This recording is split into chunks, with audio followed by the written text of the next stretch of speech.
Agents, I've got the market data through the end of August 2024, and here's what you need to know is happening in the Boise area, whether you're an agent over here or you have clients looking to buy or sell over here.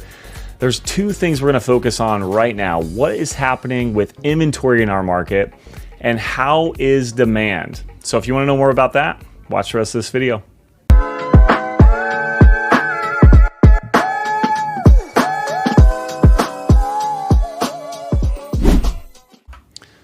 All right, let's dive into the data. I'm going to zoom in here. For those of you that are just listening, I'll try and walk you through it, make sure you understand what we're talking about. If you're watching on your phone or laptop or whatever you're watching on, we're going to zoom in so you can see a little bit better here. We always take a look at these three metrics in depth. So the black line represents closed sales. The gray bar represents pending sales, and then this red line represents active listings. So how many active listings did we end the month of August for or with? What's interesting is if you remember back in June, I kind of predicted that July inventory would go up, and that didn't happen. It actually was flat. It went down by 2 listings, which is nominal, but essentially it was flat. And then we've gone up going into the end of August, which is seasonally accurate. That's how we typically roll going into August. You know, you have the majority of homes that are on the market before, the school year starts. A lot of people will decide to take their homes off the market once the school year starts. I would predict you'll see inventory drop in September. Obviously, time will tell, but I would assume that's going to happen, and not necessarily because we sold more homes.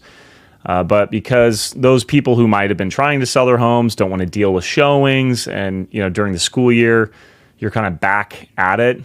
You also have a lot of people that decide, you know what, I'm going to wait until later in the year or next year, and I'm gonna be looking at buying.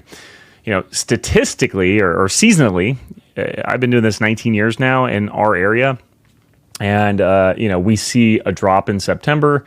And then we see October usually have a decent little pickup. And then, right up until about Thanksgiving. And then we really see activity slow down until about the middle to late January, depending on how heavy the winter is. So we'll talk about those different seasonalities and how they affect you as a buyer and a seller. So first of all, let's just look at the data. Last year, in August, we had 943 listings active. This year, we have 1,105. So that's an increase of roughly 15% or so. So nothing too wild.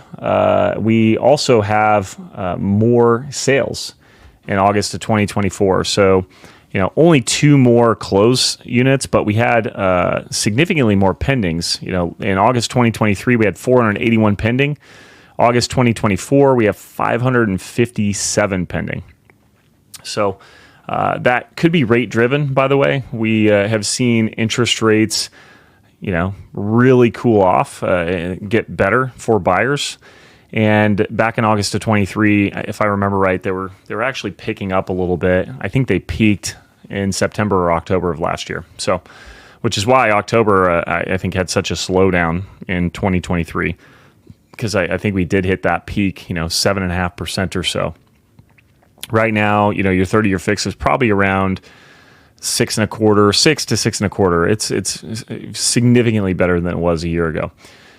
So looking at these numbers, month over month, less closed sales in August by about 60 units or so, and more pending sales in August by about 7 or 8. So what does all this mean? Let's just talk seasonality for a moment. Typically, not everyone is affected by this, but a lot of people will be in a situation where school starts. They don't want to be messing with showings. They don't want to see things like that happening. They don't want to be going and looking at houses. They don't want to move their family, right? So we see activity slow down a little bit. It does pick back up in October, and I think there's a number of reasons why. I think, some people have calmed down. They were maybe upset they didn't get their home sold. They need to settle into the school year. Now they've got their rhythm down. It's not that big of a deal for them to relist their home. It's also not that big of a deal for them to maybe consider moving.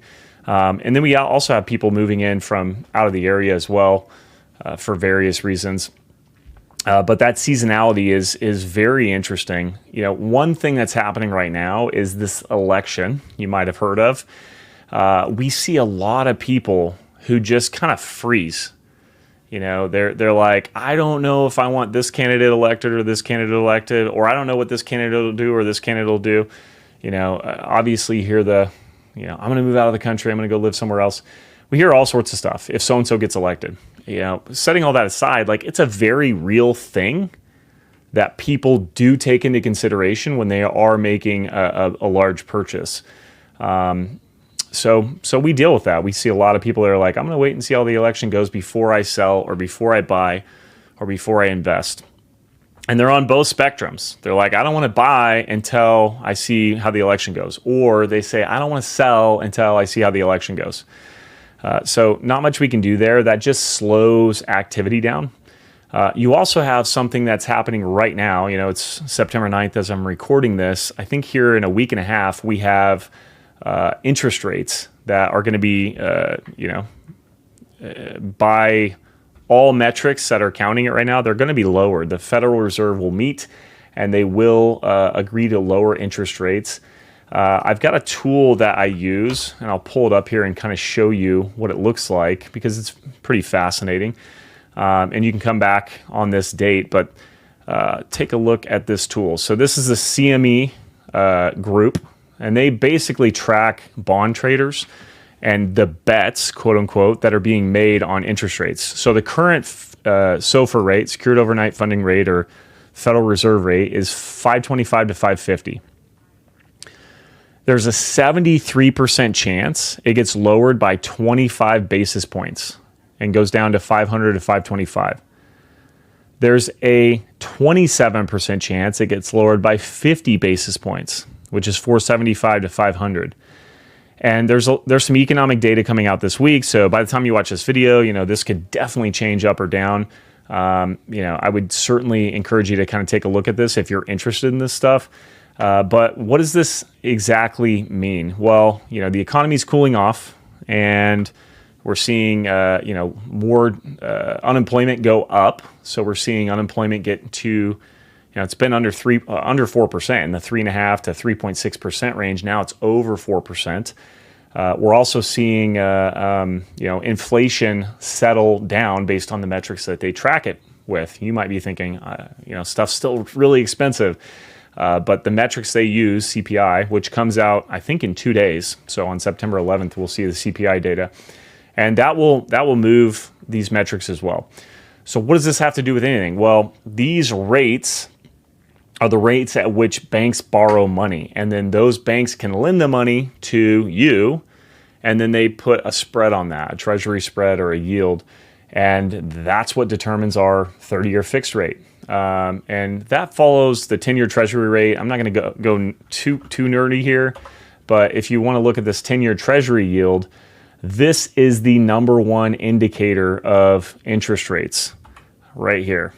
So you can see, this is CNBC's site, but you can see what's happened here for the last, let me see if I can make this bigger for you. Oops.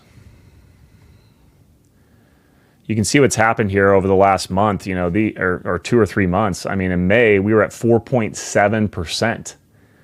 Rates at that time, by the way, were around 7.5%. Now we're at 3.7%, so we're a full percent lower. And now we're seeing rates in that, like I said, 6 to 6.25 range. So certainly something to keep an eye on. Getting back to demand, I just wanted to show you one last thing on this chart, and then we'll wrap this video up. But we are at 2.5 months of supply across all of Ada County. And if you zoom in here, some of the markets that are really, starting to see some issues are this over 2 million, over 1.5 and over 2 million mark. We got 10.5 months supply over 2 million, and we got 6.2 months supply over 1.5 million. We're also seeing quite a bit of negotiation on these properties. So their original list price versus their actual sold price on over 2 million is 5%. So they're discounting those properties at 5%, whereas the average for all of our homes in this area, it's discounting 2.4%, so about double the discount. So take those numbers in consideration if you're out, shopping for a home and negotiating. We are still seeing demand at certain price points. You get under 600,000, you're going to see demand. I mean, honestly, under 800,000, it's only 2.8 months of supply. If you get over, between 800 and a million, you're at 3.2 months of supply. We're starting to see that, there's homes that are priced right and they're selling quickly. Some of them are getting multiple offers, even at that price point. And then we're seeing homes that, are not priced correctly and they're sitting day after day after day after day. So what does this mean? If you're a buyer in this market, you want to make sure you have an expert that understands pricing. They can take a look at the pricing, they can pull comparables, they can tell you, what's trending in the market. It's one thing to look at the historical data and say, hey, your home is worth X. But it's another thing to say, hey, based on the historical data, your home is worth X, but the market's trending this way, which means we can negotiate for Y. This is where having an expert consultant on your side is critical. It's the same thing when you go to list your property. If you price your home incorrectly, a lot of people think, oh, I'm going to price it high and I can always lower the price. And you're not wrong. You can always lower the price. Here's the problem. You price it high and you lower the price, 30 or 60 days down the road. And you finally get to the price where it should have been.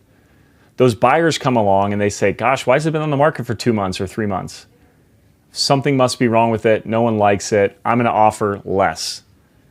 And so now you got to the right price, but that buyer is not going to pay your asking price, even though you've lowered it to what it should be.